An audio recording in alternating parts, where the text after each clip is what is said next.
kenapa sih rokok ilegal itu masih marak ya? Iya. Seperti itu tadi. Yang pertama yang pasti disparitas harga. Harga rokok resmi sama harga rokok ilegal itu sudah jauh gitu ya. Negara juga harus menangkap hal itu, Bang. Dengan cara apa? Tidak melakukan yang namanya tindakan seperti korupsi. Ini kan melemahkan lagi nih. Ya, nama saya Arsi, sebagai warga Tanjung Pinang yang melihat banyak peredaran rokok ilegal. Ya, semoga pihak-pihak yang berwajib bisa meningkatkan pengawasan dan mencari celah-celah di mana peredaran rokok ini masuk gitu. Pagi semuanya, perkenalkan nama saya Yanto. Harapan saya terkait menangani peredaran rokok ilegal khususnya di Pulau Bintan, Tanjung Pinang dan sekitarnya. Harapan saya terhadap pemerintah terkait agar cukai rokoknya tuh tiap tahun gak usah naik, stabil aja. Kenapa? Kalau naik terus makin menjamur lah rokok-rokok ilegal itu. Kanal informasi dan inspirasi Pro1. Ya, Assalamualaikum warahmatullahi wabarakatuh. Selamat pagi pendengar RRI Tanjung Pinang dimanapun Anda berada. Senang sekali kami dapat kembali hadir dalam program Dialog Tanjung Pinang pagi ini, ruang diskusi yang menghadirkan berbagai isu aktual dan penting bagi masyarakat. Iya, pendengar, rokok ilegal ini masih menjadi persoalan serius di berbagai daerah, termasuk di Kepulauan Riau.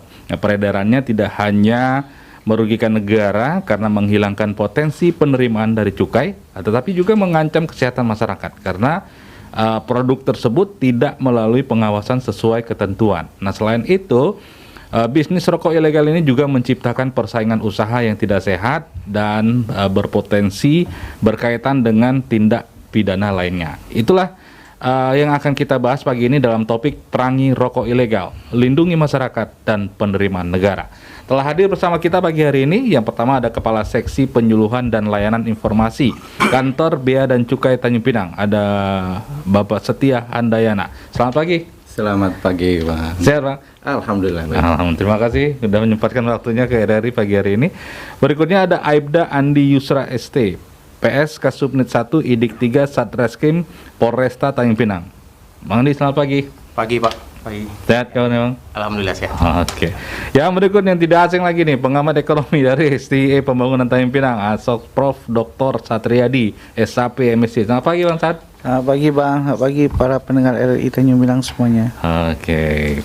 Dengar sesaat lagi kita akan mendengarkan bersama ya bagaimana kondisi peredaran rokok ilegal saat ini, sejauh mana upaya pengawasan dan penindakan yang dilakukan, dan apa dampak terhadap perekonomian daerah dan penerimaan negara, dan bagaimana juga peran masyarakat dalam membantu memberantas peredarannya. Iya, pendengar, isu rokok ilegal ini bukan hanya soal pelanggaran hukum ya, tapi juga menyangkut kesehatan masyarakat, keberlangsungan industri, serta penerimaan negara yang digunakan untuk pembangunan. Nah, kita mulai dialog ini dari Bang Setia dulu. Setia, bagaimana mungkin bisa digambarkan peredaran rokok ilegal ini di wilayah kerja Bea Cukai Tanjung Pinang saat ini? Kalau saat ini ya? Ya. Saat ini sampai di bulan Juli ini, kita sudah melakukan penindakan ya, dari di 57 surat bukti penindakan, dan itu ada di Tanjung Pinang ada 43 SBP dan kemudian di Bintan ada 14. Dari SBP itu kita menghasilkan sekitar 280.000 batang rokok yang disita sepanjang tahun dari Januari sampai Juli, pertengahan Juli ini. Itu. Ini memang trennya sedikit menurun. Kalau dari tahun 2024 itu sekitar 2 jutaan batang. Kemudian tahun 2025 itu naik signifikan karena ada tangkapan di Tarempa, jadi 4 jutaan batang. Nah, sekarang ini sudah sedikit menurun di Tanjung Pinang dan Bintan sekitarnya. Gitu. Berapa nilai ekonominya tuh kalau kita? Kalau yang kita tindak ini dari 280.000 itu kurang lebih nilai barangnya sekitar 490 jutaan. 490 jutaan ya yang Dan potensi kerugian negaranya itu sekitar 375 juta. 350 jutaan. Betul. Oke. Baik, ini kan sudah dilakukan tindakan ya penangkapan gitu, tapi masih saja barang ini masih beredar, masih ada di masyarakat gitu. Nah, ini apa yang menjadi tantangannya Bang di sini, Bang? Gini, kenapa sih rokok ilegal itu masih marak ya? Iya. Seperti itu tadi. Yang pertama yang pasti disparitas harga. Harga rokok resmi sama harga rokok ilegal itu sudah jauh gitu ya. Harga rokok resmi mungkin teman-teman yang rokok itu sekitar 40-50 ribu gitu. Sementara untuk rokok ilegal masih bisa dapat di 10 ribu, 12 ribu gitu. Tentu indeks ekonomi gitu ya. Indeks ekonomi untuk masyarakat yang kalangan menengah ke bawah, ya yang penting bisa ngebul deh gitu. Dia tidak peduli ini legal atau tidak, tapi yang pasti dia bisa memenuhi untuk merokok. Nah itu ini. Jadi makanya itu tadi disparitas harga. Kemudian yang kedua tadi kebutuhan masyarakat, keinginan masyarakat atau apa ya istilahnya, masyarakat daya beli hanya mampu untuk beli yang itu gitu. Jadi peminatnya itu masih tinggi. Ketika peminatnya masih tinggi, otomatis penyediaannya juga akan terus menyediakan. Nah, ini masih siklusnya masih nyambung terus gitu ya. Yeah. Ketika penyediaannya kenapa penyediaannya masih menyediakan ya karena untungnya juga banyak buat dia gitu. Akhirnya masih banyak beredar itu jadinya. Kurang lebih seperti itu. Barangnya ini masuknya dari mana nih Bang? Mungkin bisa diceritakan juga dari mana datangnya barang ini, terus kok kita bisa miss gitu, kehilangan karena yang ditangkap ada, tapi ada juga yang masih lolos begitu. Itu kenapa, tantangannya apa gitu? Barangnya ada masuknya dari mana gitu? Mungkin bisa disampaikan Bang. Kalau di sini karena kita provinsi kepulauan ya. Sepanjang garis pantai itu adalah pintu masuk, gitu ya. Iya. Ya banyak sekali pelabuhan tikus yang ada di situ. Jadi kalau misalnya kita kan pelabuhan utama kalau di sini paling yang kita awasin SPP, kemudian ada di Uban, ada di Kijang gitu ya. Nah itu mereka bisa aja gitu lewat pelabuhan tikus itu gitu. Jadi ya masih aja ada, walaupun kita sudah rutin di Uban gitu, kita masih sudah sering melakukan operasi gitu. Oke. Maksudnya barang ini masuknya dari luar Kepri kah atau memang diproduksi di dalam Kepri sendiri atau seperti apa nih Bang? Kalau dilihat trennya saat ini rokok-rokok yang dari Jawa itu sudah sangat jarang kita temui di sini. Rokok ilegal yang dari Jawa gitu ya? Rokok ilegal yang dari Jawa sudah sangat jarang kita temui. Kemungkinan besar memang dari Kepri sendiri gitu, bisa dari Batam atau dari tempat yang lainnya di seputaran itu gitu ya. Kalau yang dari selain itu kayaknya sangat jarang. Oke, baik. Ini kan masyarakat jadi bertanya nih, yang tantangannya di lapangan tuh seperti apa sih Bang? Kadang-kadang kan ini ada yang ketangkap, ada juga yang memang bisa lolos gitu barang, sehingga masih banyak beredar juga rokok-rokok ilegal ini kan.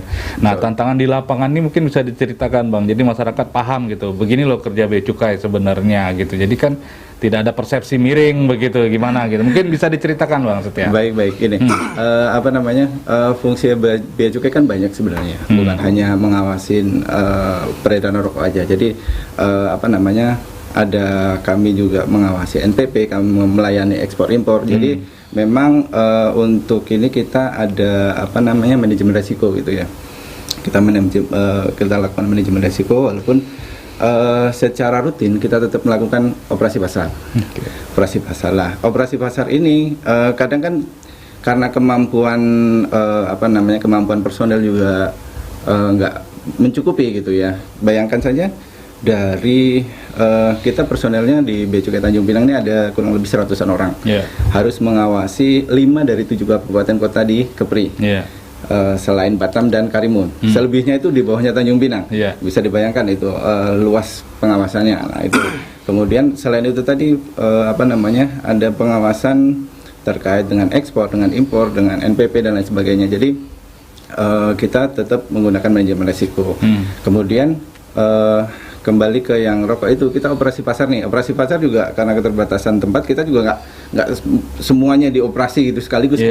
Misalnya minggu ini kita di Bincen, minggu berikutnya ada di Bintan barangkali lah. Itu kan mereka juga kucing-kucingan gitu. Iya, benar. Di mana tempat lagi ada operasi nih ya udah mereka mungkin Mereka bisa juga jadi, punya informan kali ya Bang? bisa jadi bisa jadi. Jadi setiap informasi yang sudah kita baca, sudah kita endus, tahu-tahu bisa bisa hilang gitu ya. Betul. Kegiatannya gitu ya Bang. Jadi makanya kita di sini kami Bea Cukai tidak bisa bekerja sendiri, kami butuh bantuan juga dari teman-teman APH, teman-teman utamanya sih lebih ke masyarakat. Jadi jika ada masyarakat menemukan masih ada beredar nih rokok ilegal di daerah sini, laporkan kepada kami akan tindak lanjuti. Ya, gitu. Oke, tadi kan Bea Cukai butuh dukungan nih. Nah, kalau dari Polresta sendiri bagaimana bentuk dukungan Polresta Tanjung Pinang terhadap pemberantasan rokok ilegal ini? Kalau Bang Andi. Ya, kalau dari kami dari Polresta Tanjung Pinang tentu dalam hal penindakan terhadap rokok ilegal tentu kami bersinergi dengan Bea Cukai terkait dengan kepabeanan dan cukai. Itu udah bentuk kami juga melaksanakan patroli bersama juga Bang di daerah teritorial laut. Tentunya ya selain dari itu juga kami juga sebagai pengawas dan koordinasi terkait penindakan dan pengawasan hukumnya. Ya sesuai dengan amanah KUHP kita yang baru nomor 20 tahun 2025. Ya itu aja. Oke. Baik, jadi dalam prakteknya nih Bang ya, Bang Andi ya, apakah pelaku peredaran rokok ilegal ini bekerjanya secara individu atau mereka sudah membentuk jaringan gitu Bang? Ya, sepanjang yang kami ketahui Bang, memang ini juga ada yang individu, ya ada juga yang jaringan gitu. Itu maka kami masih mencoba mengkumpulir ya. Ya, itu. Oke, kalau terkait modus-modus itu apa sih Bang biasanya yang mereka lakukan gitu kan? Modus apa yang paling sering ditemukan gitu dalam penyelidikan kasus rokok ilegal ini yang biasanya ditemukan gitu? Ya, modusnya ya skala-skala rumahan sih Bang. Ya biasa dia menjual itu dalam bentuk menggunakan mobil-mobil pribadi, ya mencoba menyamarkan rokok yang dijualnya rokok resmi tapi dicampur dengan rokok yang tidak resmi, ya seperti itu sih. Banyak kan ya. Modus lain? Ya termasuk ada pita cukai, mungkin ada juga ya pita cukai yang tidak sesuai. Ya, itulah. Baik. Apa Bang kendala yang di lapangan dalam penindakan yang seperti ini Bang? Kan kita juga temukan ya rokok-rokok ilegal ini beredar juga di warung-warung kecil gitu ya, tempat-tempat masyarakat membeli gitu. Nah, ini tantangan kita apa Bang di lapangan untuk menindak rokok-rokok ilegal ini Bang? Ya, tantangan kita ke depan itu tadi seperti yang Bang sampaikan tadi, kita sebelumnya di awal juga sudah berbicara ya.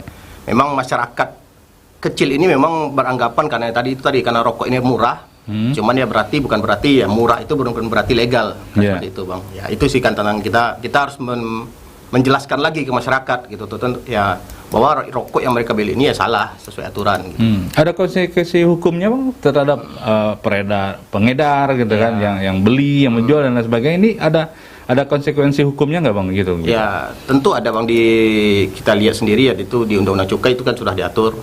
Dan memang juga kalau di kami juga itu juga termasuk di Undang-Undang Kesehatan. Ya selain dari itu kan memang rokok itu juga wajib disertai peringatan kesehatan. Ya itu juga yang tidak ada di rokok-rokok yang non cukai Bang. Gitu, Bang. Jadi ada masa hukumannya ada berapa tahun, atau ada denda yang bisa diberikan gitu terkait pelaku dan penjual begitu Bang? Ya kalau masa hukumannya sih kalau tentang cukai itu ya paling singkat 1 tahun, paling lama 5 tahun Bang. Atau denda ya paling sedikit 2 kali nilai cukai dan paling banyak 10 kali nilai cukai. Ya seperti itu Bang. Oke, itu termasuk yang menimbun? Ya termasuk yang menimbun, menyimpan gitu ya? Ya memiliki menjual ya. Oke, baik. Nah, jadi masyarakat ini menganggap masyarakat penjual lah ya. Kalau menjual rokok ilegal ini nggak apa-apa, hukumannya ringan. Padahal kan lumayan berat juga nih kalau kita melihat hukumannya di 1 sampai 5 tahun, dendanya bisa sampai 10 kali lipat gitu ya dari harga cukainya gitu kan. Nah ini kan bukan yang main-main kalau ditindak benar gitu kan. Nah mungkin penyadaran apa sih yang perlu diberikan nih Bang ke masyarakat, ke penjual gitu agar ini ya ikut membantu lah, masyarakat setidaknya ikut membantu mencegah peredaran ini. Ya kalau di kami ya jangan dibeli bang. Ya kalau himbauannya ya jangan Karena dibeli. murah. Ya tadi itulah kan konsumtif masyarakat juga kita tidak Simple bisa. ya. Ya melarang itu ya. Dibeli. Ya. Karena ada namanya aturan kan kita tidak bisa mentolerir itu sebetulnya. Iya. Oke, baik. Ke Bang Satriadi, Bang. Bang, dari perspektif ekonomi, seberapa besar sebenarnya dampak peredaran rokok ilegal ini terhadap penerimaan negara? Oke, kalau bicara dampak besar lah bang, karena ini kan termasuk salah satu sebenarnya pemasukan untuk negara kan. Iya. Nah cuman kan kita melihat dari berbagai macam perspektif. Yang pertama kita melihat perspektif daripada negara karena ini salah satu tambahan dan pemasukan negara, sehingga kalau masyarakat berkontribusi untuk katakanlah dalam pembelian rokok ilegal, berarti dia tidak mau membangun negaranya. Kan gitu. Jadi perspektif dari pemerintah kan pasti seperti itu. Tapi kalau perspektif masyarakat kan agak sedikit berbeda bang. Jadi kami mampunya cuma membeli dengan harga segini. Ya inilah memang daya beli kami terkait masalah rokok.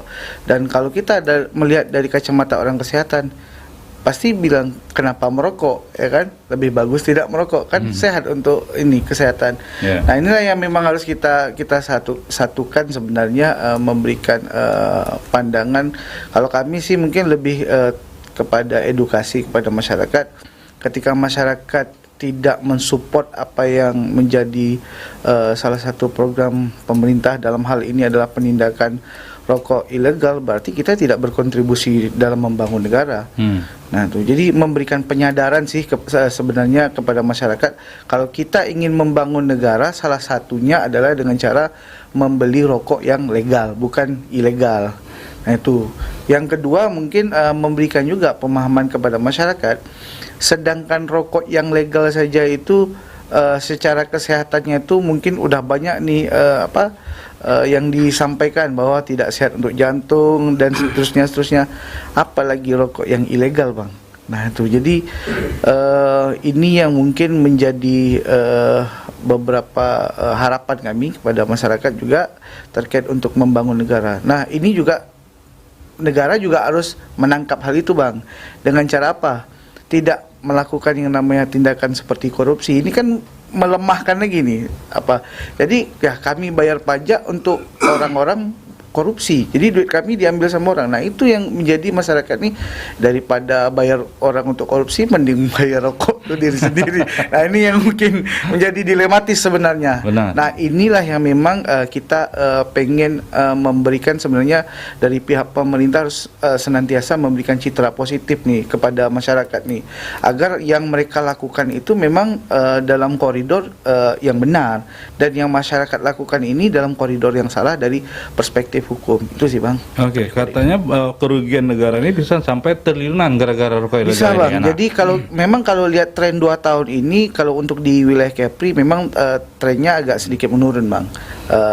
Mungkin masih di ratusan juta. Tapi kalau kita berbicara secara lingkup nasional, Indonesia ini triliunan bang. Jadi kalau bisa membangun satu daerah nih sebenarnya, apalagi untuk APBD daerah yang mungkin notabene saat ini defisit. Nah, kalau seandainya ini memang bisa kita cegah dan bisa memang kita settlekan semua, nah ini saya yakin masyarakat menjadi salah satu pahlawan dalam untuk pemasukan negara nih bang. Nah itu.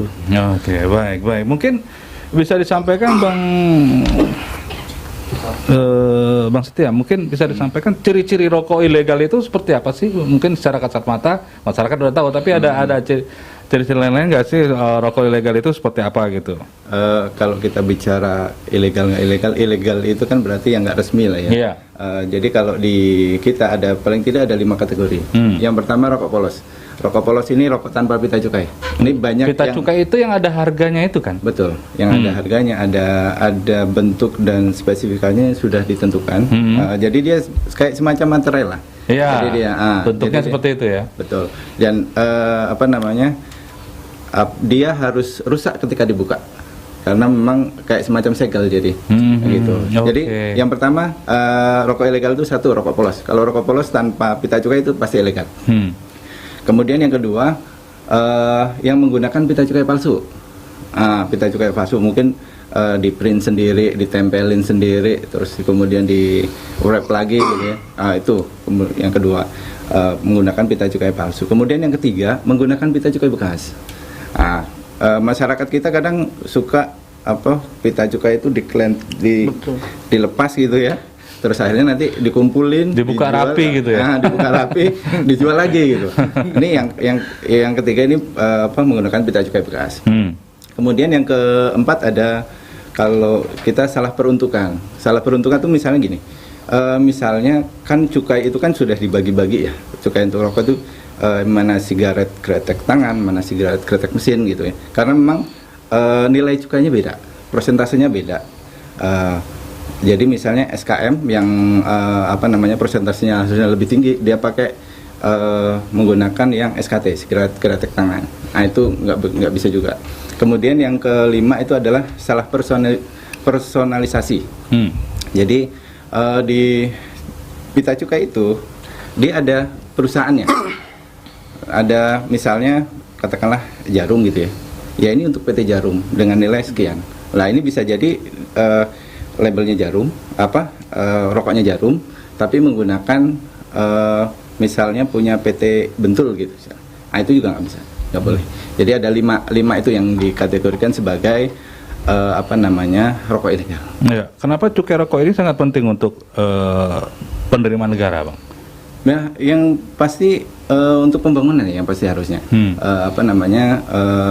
Cukai itu salah satu pendorong dalam pembangunan karena nilainya juga cukup besar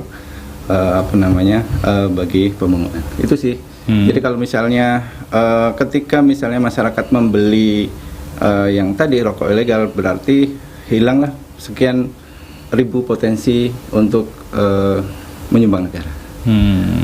Oke. Kalau kita ngelihat kan ini berbagai merek ya Bang. Kalau kita lihat dari yang gambar-gambar yang beredar, foto-foto yang beredar gitu ya, berbagai merek. Nah ini modus-modus yang mereka lakukan ini itu untuk seperti apa sih Bang biasanya yang modus apa yang paling sering digunakan pelaku untuk mengedarkan rokok ilegal ini di daerah Kepulauan Riau seperti kita?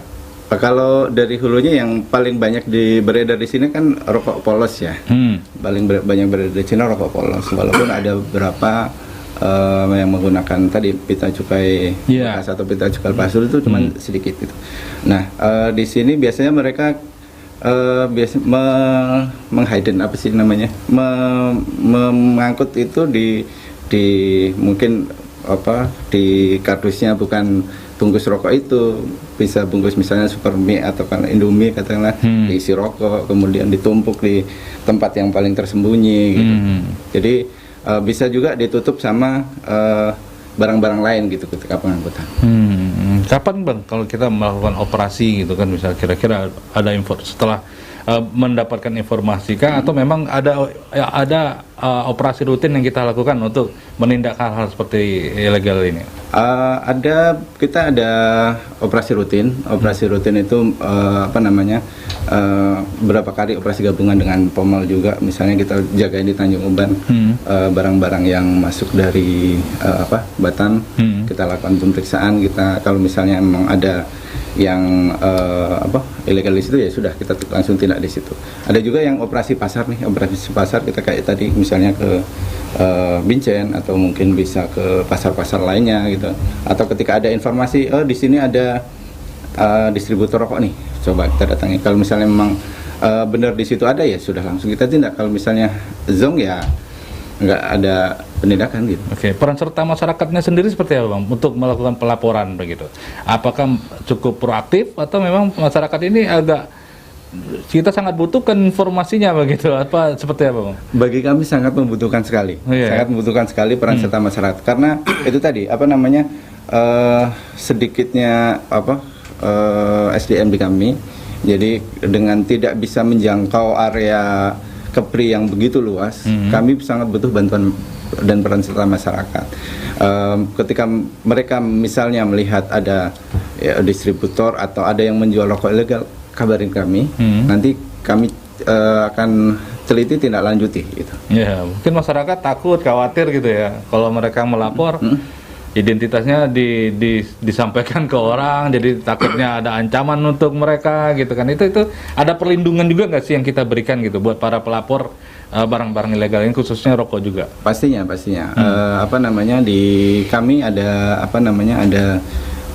seksi khusus kepatuhan internal, dia yang melakukan pengawasan kinerja di kami dan juga melakukan pemantauan terhadap apa yang sudah dilaporkan gitu.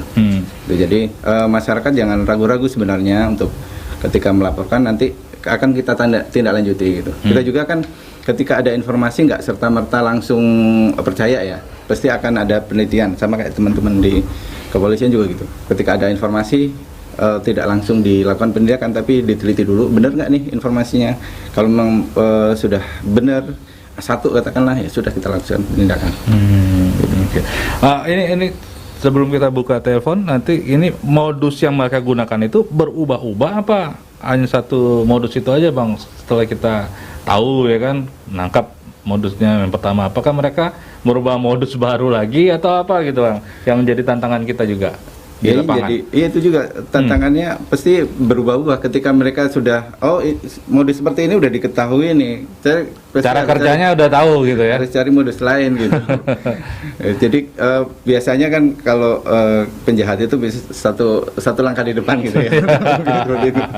Benar ya, mereka tentu sudah punya metode sendiri ya. Gimana caranya kalau metode yang pertama sudah diketahui sistem kerjanya, mereka pasti mencari akal gitu kan. Gimana caranya untuk mengakali untuk kedua kalinya gitu ya. Oke, baik. Pendengar, kita sudah akan membuka line telepon untuk Anda yang ingin bergabung bersama kami di 07712700 atau bisa di WhatsApp kami di 0811 778 9830, tapi setelah yang satu ini.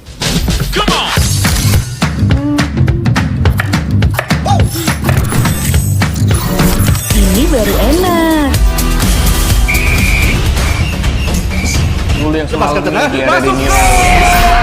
Luar biasa. Aku baru aja di interview di Pro 2. Jadi F&B sekarang tuh macam-macam. Kalau sekarang kan kopinya juga banyak.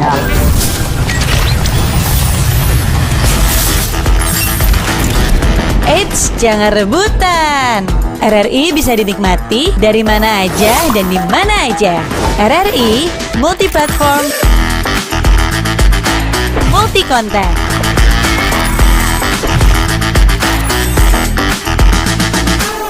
RRI punya kita.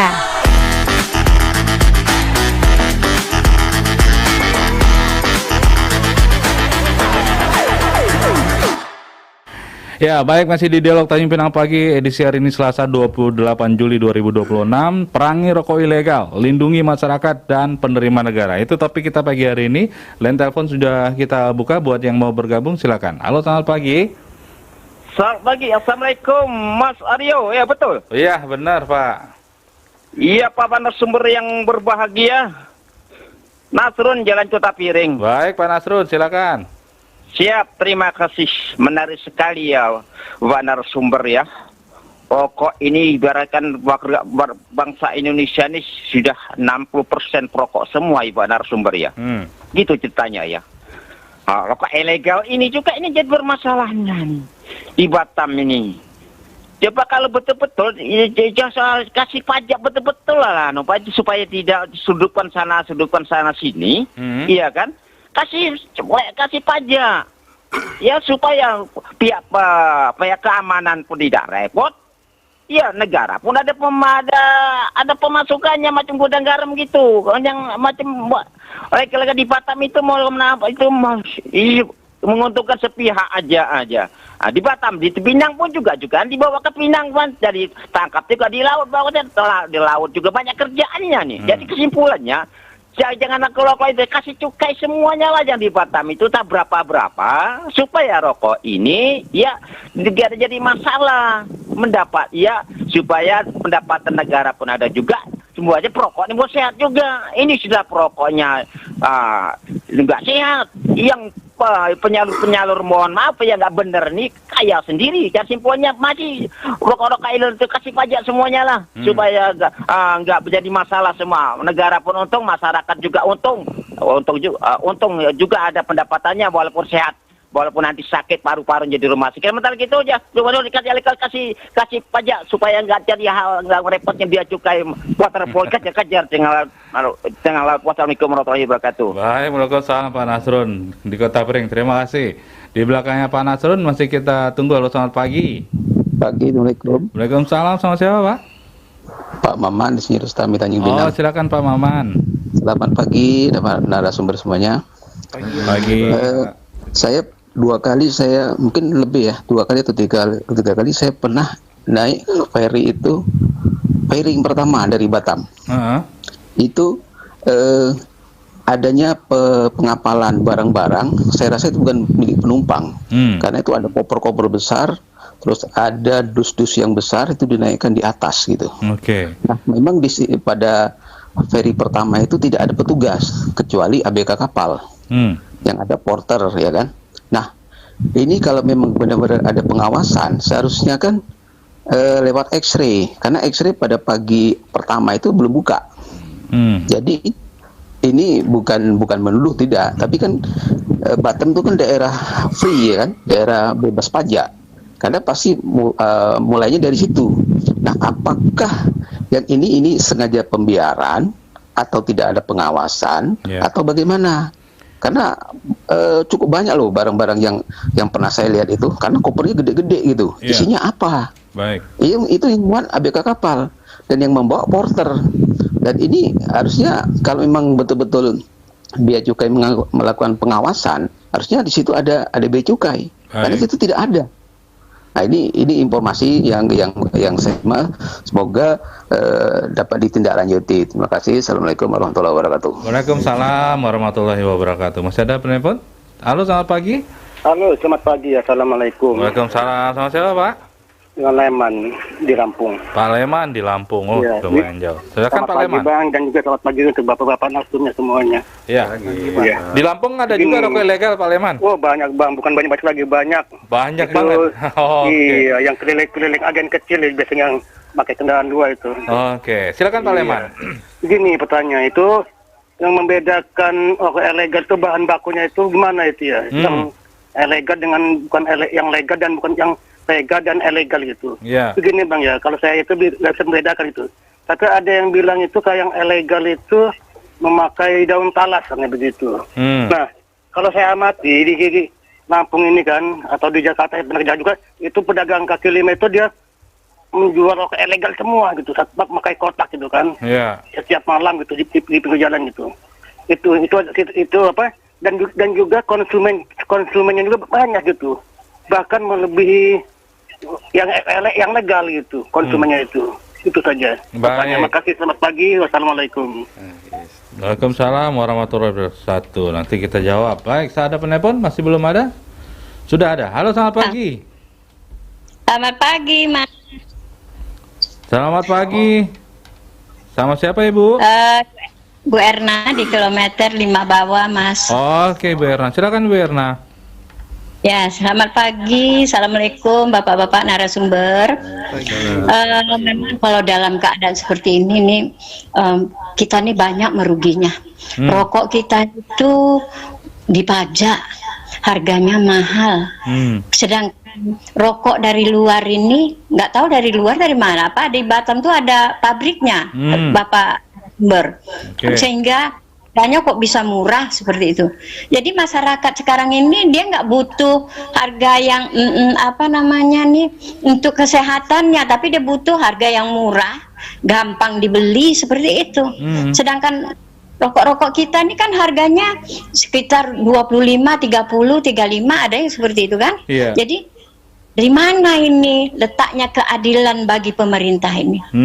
Rokok ini susah dijual dengan harga seperti itu kan. Sedangkan rokok-rokok ilegal ini gampang.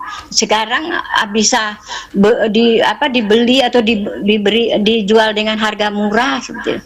Jadi saya mengharapkan kepada Bapak narasumber, letakkanlah undang-undang itu sesuai dengan keadaan kita sekarang ini. Kita ini kan kasihan masyarakat ini ekonominya makin melorot. Nah, makin susah hidup kita ini, tapi barang-barang dari luar itu mudah dan gampang kita peroleh. Mohon maaf, Terima kasih. Assalamualaikum warahmatullahi wabarakatuh. Waalaikumsalam warahmatullahi wabarakatuh. Kalau belum ada kita tahan dulu. Sudah ada penelpon berikutnya. Halo, selamat pagi. Selamat pagi, assalamualaikum, tambah sikit Mas Aryo. Kenapa Oke, Mas boleh Aryo? kan? Boleh.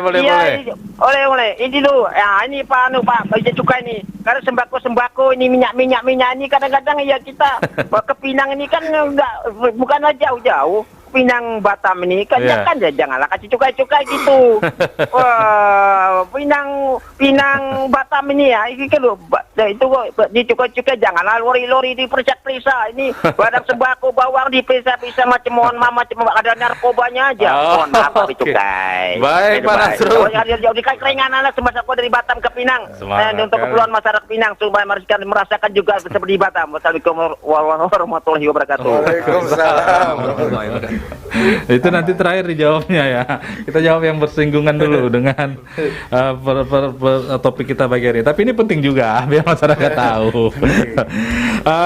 Mungkin bisa dijawab dulu, Bang Setia, Mas, silakan. Dirangkum aja tadi pertanyaan dari Pak Nasrul tadi kan.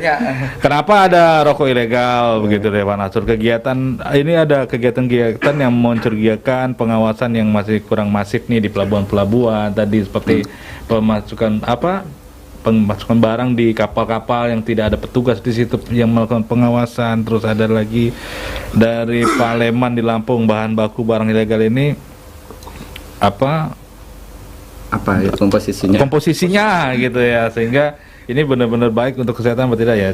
Rokok ya tidak baik lah ya. Kenapa tidak ditindak penjual-penjual di toko-toko kelontong? Nah gitu kan banyak tuh dijual gitu. Dari Bu Erna, apakah memang ada pabriknya di Batam gitu? Nah, silakan. Baik, kita jawab satu-satu ya. Sebenarnya langkah paling mudah untuk agar rokok ilegal ini tidak ada lagi adalah dengan tidak mengkonsumsinya. Itu jalan-jalan termudah satu-satunya. Ya, karena ada pasarnya nih. Betul, karena ada pasarnya, akhirnya orang akan berpikir kreatif kan, jadinya gimana untuk memenuhi pasar itu.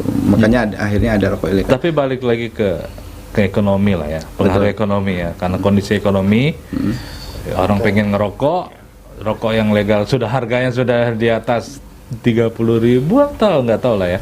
Tapi ada penawaran rokok ini murah. Sebenarnya kalau masyarakat memang tetap masih ingin merokok dan legal, kalau kita zaman saya dulu, orang tua saya dulu pakai ngelinting sendiri itu loh. jangan ajarin. Tembakau diiris-iris ngelinting sendiri gitu. Itu pasti legal tuh, karena memang dari sisi cukainya memang tidak ada untuk rokok-rokok tradisional seperti itu gitu ya. Tapi tembakau ya bentuknya. Bentuknya tembakau. Terus nyambung ke yang dari Pak siapa yang di Lampung? Pak Leman. Kalau misalnya rokok-rokok yang ilegal itu kita justru kita tidak tahu tuh Pak komposisinya seperti apa. Bisa jadi tadi misalnya pakai daun talas, atau bisa jadi komposisinya pakai daun-daun lainnya yang kita tidak tahu. Campurannya juga kita tidak tahu. Kalau yang rokok resmi kan mungkin ada cengkehnya, mungkin ada perasa lainnya yang sudah ada di ambang batas kesehatannya. Lah untuk rokok ilegal ini kita tidak tahu nih sama sekali. Karena memang dia dari bahan apa, campurnya seperti apa ya. Justru ini yang paling berbahaya gitu bagi masyarakat itu. Karena kita tidak tahu ya komposisi sebenarnya di dalam rokok itu apa gitu. Betul, kan? Bisa jadi misalnya kasihlah perasa gitu. Tapi perasanya bisa jadi karena misalnya kalau ibarat micinnya sedikit itu kurang, perlu ditambah 1 sendok gitu. Ya akhirnya rasanya enak, tapi belum tentu rasa enak itu di tubuh itu bisa diterima gitu. Jadi makanya sebenarnya awareness masyarakat itu yang lebih utama di sini. Posisinya adalah satu tadi, dengan tidak mengkonsumsi itu yang seperti Pak Satria tadi bilang, rokok legal aja sebenarnya itu berdampak kesehatan gitu loh bagi masyarakat, apalagi rokok ilegal yang kita tidak tahu komposisinya seperti apa. Ada yang bilang juga ini dari puntung-puntung rokok yang dipungut akhirnya dijadikan rokok gitu juga. Tapi harus berapa banyak ya kalau ngumpulin puntung.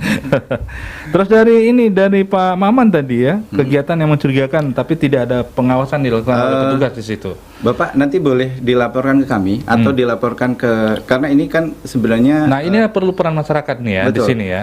Ini kalau di sini kan lebih ke teman-teman di Batam sebenarnya kewenangannya. Jadi mungkin Bapak bisa laporkan kami atau laporkan langsung ke teman-teman di Bea Cukai Batam.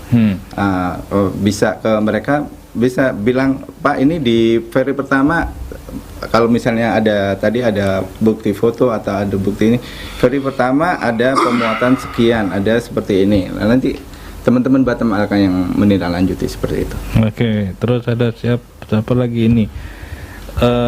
Ibu Erna tadi, apakah ada pabriknya di Batam sehingga gampang barang itu masuk ke Kepri? Kalau saya pribadi nggak tahu ya, secara pribadi tidak tahu. Tapi kemungkinan ya, bicara kemungkinan, bikin rokok itu sebenarnya kan gampang. Tinggal beli mesinnya, tinggal beli bahannya, sudah jadi. Industri rumahan pun di Jawa juga banyak. Gitu ya. Di Jawa itu industri rumahan banyak. SKT kretek tangan yang ada di Jawa itu dari industri rumahan tuh mereka ngumpulin. Tapi itu resmi gitu. Lah kalau katakanlah kita punya bangunan, kita punya mesin, kita punya bahan, kan bisa saja memproduksi. Itu tempatnya kita juga tidak tahu gitu. Tidak terdeteksi gitu ya. Kalau misalnya masyarakat ada yang misalnya nih mencurigai di sana ada ada pabrik rokok nih banyak keluar masuk ya sudah laporkan kami, nanti kami teliti baru kami tindak. Baik Bang Andi, ada mau ditambahin tadi khususnya dari Pak Leman ya tadi, kenapa tidak ditindak penjual-penjual kelontong gitu yang banyak beredar di pasaran? Nah ini ada tantangan tersendiri atau gimana Bang Andi? Kan jelas-jelas ini ilegal ini mereka jual gitu ya. Kenapa tidak kita tindak gitu penjual-penjual kelontong sehingga ada efek jerah lah gitu yang diberikan gitu kan kepada penjual-penjual ini gitu Bang Andi? Tentu kami pun penindakan itu ya kami lihat juga dalam skalanya juga Bang. Ya, kita kenapa tidak melakukan penindakan ya mungkin ya mereka tidak menjual dalam skala yang besar. Itu dari yang kelontong ini kami coba juga kembangkan ya, dari mana ini sumbernya. Ya, kami coba berupaya untuk menindak yang tentu lebih besar gitu. Baik ya, karena ada persepsi di masyarakat yang selama ini bahwa penindakan dilakukan seringkali menyentuh pedagang-pedagang eceran atau kurir di lapangan aja. Bagaimana strategi kepolisian untuk membongkar hingga ke tingkat cukong atau distributor utamanya gitu Bang Andi? Ya seperti itu Bang, karena ya kami ya dari yang kecil ya kami coba kembangkan ya sehingga bisa dapat yang besarnya gitu Bang. Baik, jadi mencari informasi lah ya, begitu ya dari yang kecil-kecil gini. Nah ini ada juga sejauh mana efektivitas sanksi pidana yang diterapkan saat ini untuk memberikan efek jera bagi para pelaku tindak pidana peredaran barang ilegal ini Bang Andi? Gimana Bang? Sejauh mana efektivitas sanksi pidana yang diterapkan saat ini untuk memberikan efek jerah begitu bagi para pelaku tindak pidana peredaran barang ilegal ini? Saya pemahaman saya Bang ya, saya rasa untuk sanksi pidananya saya rasa cukup berat lah.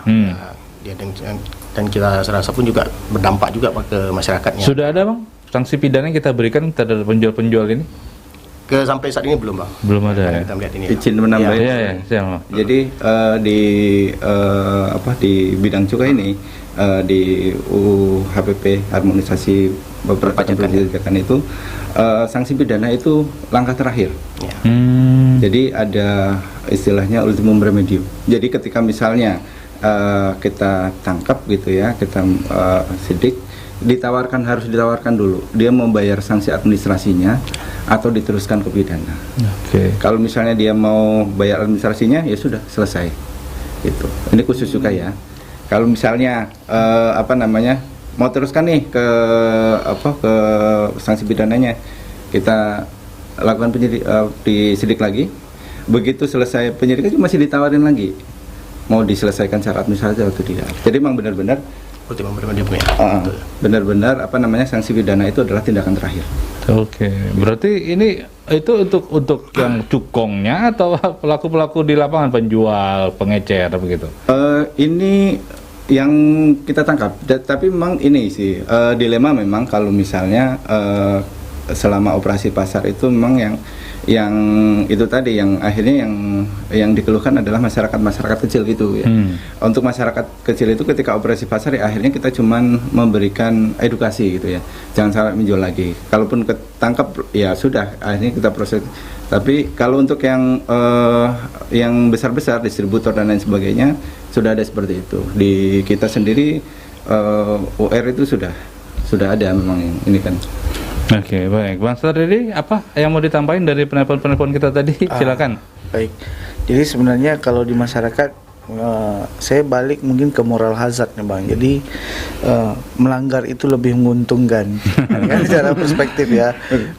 Jadi ya kan keuntungannya pribadi balik lagi. Nah, tapi kita melihat yang lebih besarnya dan mungkin lebih fair kalau kita berbicara. Ketika dengan banyaknya rokok ilegal ini, investasi perusahaan yang berkaitan dengan rokok yang legal itu akhirnya kan nanti jadi menurun. Betul. Nanti balik lagi penerimaan negara akan kembali menurun. Nah, nanti masyarakat mau menuntut kesehatan gratis, pendidikan gratis. Nah, uangnya dari mana? Nah, itu kan balik lagi. Nah, itu akan sulit dipenuhi oleh pemerintah. Itu yang mungkin harus kita fair kalau dalam melihat kebijakan ini. Kemudian ada yang menarik sebenarnya ketika berbicara wilayah bebas cukai. Nah, ini tadi ada yang sempat disampaikan tadi. Nah, kenapa Tanjung Pinang dibuat aja kalau nggak di wilayah bebas cukai? Nah, ini kan balik lagi kesepakatan atau kebijakan ya. Nah, ini butuh memang apakah wilayah ini bisa kita terapkan untuk wilayah kepulauan atau memang wilayah-wilayah tertentu seperti Batam saja atau seperti apa? Nah, ini betul-betul harus didudukkan nih. Tak bisa kita hanya melihat satu perspektif saja karena ini kan balik lagi nanti ada yang harus dikorbankan di sana, terutama yang kalau berbicara pasti rokok-rokok legal. Ini penerimaan APBN. Nah, apakah yang non ilegal ini nanti, yang ilegal ini nanti kita mau kategorikan masuk di rokok tradisional ke depannya? Nah, itu kan ini juga balik lagi. Ini kita ngelihat kebijakan lagi. Nah, apakah nanti rokok tradisional akan dipungut menjadi sumber PAD, pendapatan aset daerah? Nah, ini sebenarnya kan hal yang menarik. Jadi ketika mungkin dengan pendapatan masyarakatnya yang minim ataupun rendah, maka diberlakukanlah mungkin rokok tradisional itu. Ya kan. Akhirnya ini mendukung dan mensupport untuk pendapatan aset daerah. Bisa saja itu nanti, tapi tidak masuk jadi APBN. Tapi masuk di kas daerah. Nah, ini sebenarnya menarik. Jadi tambahan pendapatan baru kan bagi daerah. Nah, tapi ini kita harus menangkapnya lebih jauh lagi dan mungkin perlu didudukkan lagi nih. Nah, kita sebenarnya yang paling penting itu adalah dalam memberikan edukasi sebenarnya rokok itu sehat atau tidak, ya kan? Nah, kalau kita udah tahu rokok itu tidak sehat, kenapa kita masih merokok? Kan gitu. Saya mohon maaf, saya dulu perokok juga masalahnya, tapi karena udah tahu banyak negatifnya, terutama ya kalau istilahnya itu sekarang ini saya ngerokok ini bakar duit nih. Nah, berapa banyak saya bakar duit saya ini. Nah, tapi ini kan balik lagi orang ada beranggapan dengan merokok itu akan lebih membuat memudahkan dalam pekerjaan apa semua, karena memang zat yang terkandung di dalamnya itu. Nah, ini balik lagi pola yang tercipta sudah di dalam masyarakat. Nah, ini yang mungkin kita perbanyak edukasi. Saya mungkin nanti dengan berkolaborasi, apakah nanti dari Bea Cukai nanti turun ke kampus memberikan edukasi kepada para mahasiswa terkait masalah yang rokok ilegal ini, karena sedikit banyak saya rasa mahasiswa saya pun ada yang merokok ilegal juga nih. Bukan dan ada, mungkin rata-rata ya. Iya. Saya nutup aja. Karena saya pernah jadi mahasiswa juga. Iya. Pasti cari yang paling murah aja gitu.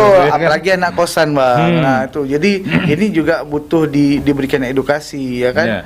Nah, mungkin bukan hanya sampai level mahasiswa, staf kami pun mungkin ada juga, ya kan. Nah, ini jadi kita sebenarnya ingin membangun stigma yang positif sebenarnya, memberikan pencitraan bahwa ini loh dampak negatif dari kalian kalau membeli rokok ilegal.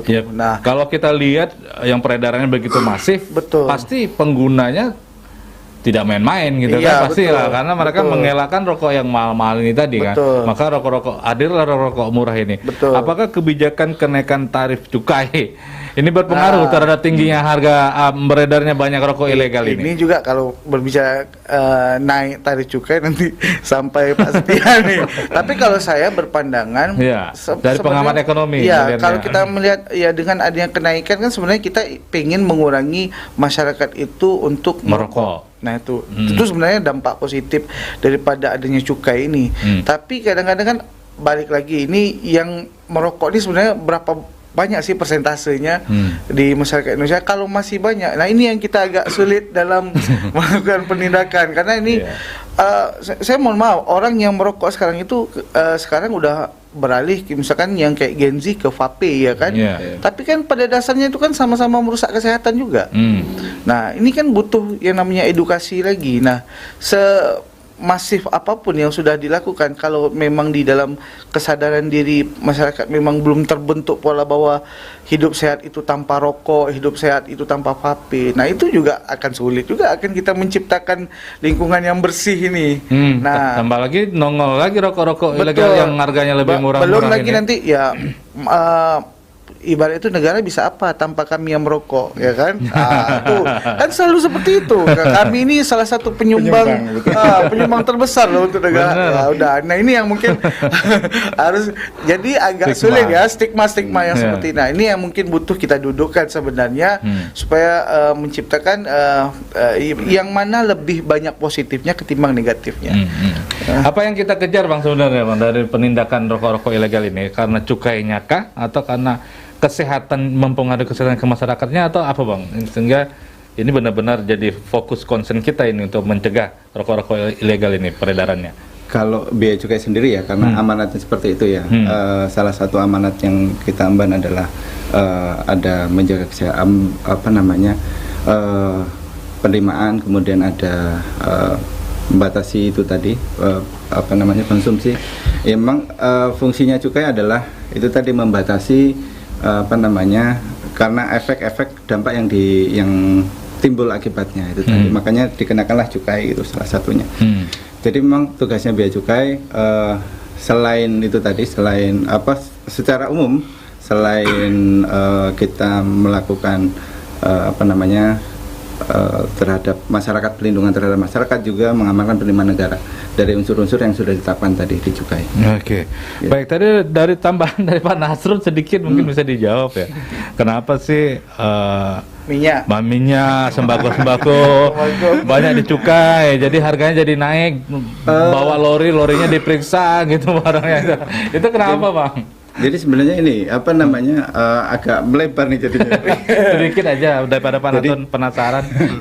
yang kita tahu lah bahwasanya Batam itu kan FTZ ya. FTZ dengan fasilitasnya di sana tidak dipungut pajak gitu ya. Tidak dipungut pajak. Di kita sebenarnya juga ada gitu ya. Cuman di kita dan di Karimun itu masih sifatnya enclave, masih tempat-tempat tertentu aja, skup-skup tertentu aja yang mendapatkan fasilitas itu. Ya sebenarnya kalau misalnya masyarakat mau itu juga untuk kesini, ya didoronglah ke pemerintah daerah dalam hal ini untuk bisa mendorong ke pusat juga nih, biar seluruh wilayahnya jadi FTZ gitu. Nah, nanti akan berlaku seperti itu. Nah, kenapa selama ini masih kita stop ya, karena tugas kita itu. Jadi ketika barang itu keluar dari FTZ, dia sudah harus dikenakan pajaknya gitu. Kalau misalnya dia berapa di akhir tahun lalu kalau nggak salah, dari Pemkot, dari Pemda itu sudah ini kan, karena memang akhir tahun lalu kan ada kelangkaan ya.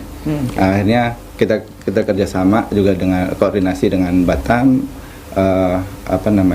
gimana untuk beberapa produk itu bisa. Nah, selebih setelah itu ya harus ditegakkan lagi. Jadi ada inilah sebenarnya ada diskresi yang bisa dilakukan gitu ya oleh Pemda atau Pemkot. Ya kalau saya secara pribadi sih, kalau misalnya memang mau seperti itu ya dorong untuk Pemda agar Pulau Bintan ini jadi FTZ juga. Oke, baik. Ada FTZ-nya tapi wilayah tertentu ya, terbatas gitu kan, masih terbatas. Baik, mungkin maksud Pak Nasrun tadi tak usah dirazia-razia lah ya, biar lewat aja barangnya jadi tidak naik harganya gitu ya. Oke, baik. Mungkin ini udah di akhir kebersamaan kita pagi hari ini. Mungkin dari Bang Andi mungkin ada pesan yang ingin disampaikan khususnya kepada pelaku usaha agar tidak tergoda menjual rokok ilegal meski keuntungan diperoleh ini cukup besar gitu. Mungkin ada pesan yang ingin disampaikan juga Bang Andi? Ya, pesan kami ya untuk pelaku usaha dan jangan membeli, distribusikan, mengedarkan atau menjual rokok ilegal. Ya, kalau tidak diindahkan tentu kami akan melakukan tindakan sesuai hukum yang berlaku, Bang. Oke, baik. Kalau Bang Satriadi, apa rekomendasi bagi pemerintah agar pemberantasan rokok ilegal ini berjalan efektif sekaligus menjaga iklim usaha yang sehat gitu? Banyak betul nih, Bang. Disingkat aja.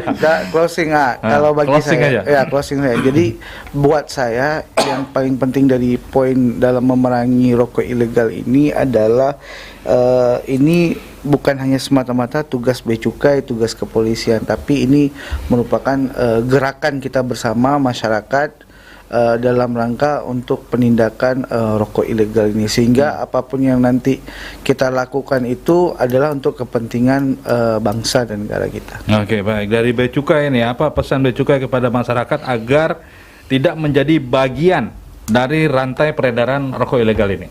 Kalau dari saya, yang satu jangan berokok. Yang kedua, kalaupun merokok, belilah rokok yang legal. Jangan yang ilegal. Yang legal aja tadi udah dampak kesehatan udah banyak, apalagi yang ilegal.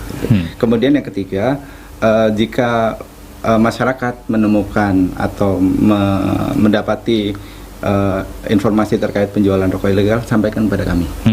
Gitu. Oke, baik. Terima kasih Kepala Seksi Penyuluhan dan Layanan Informasi Kantor Bea Cukai Tanjung Pinang, Bang Setia Handayana untuk informasinya. Bang Aibda Andi Yusra ST PS Kasubnit 1 Idik 3 Satreskrim Polresta Tanjung Pinang. Terima kasih Bang Andi. Pak Pengamat Ekonomi STI Pembangunan Tanjung Pinang, Asok Prof Dr. Satriadi SAP MSc. Terima kasih Bang Satriadi untuk informasinya. Terima kasih juga untuk pendengar yang sudah setia bersama kami mendengarkan siaran kami mewakili teman-teman yang bertugas. Saya Aryo Wisnu pamit, selamat pagi. Assalamualaikum warahmatullahi wabarakatuh.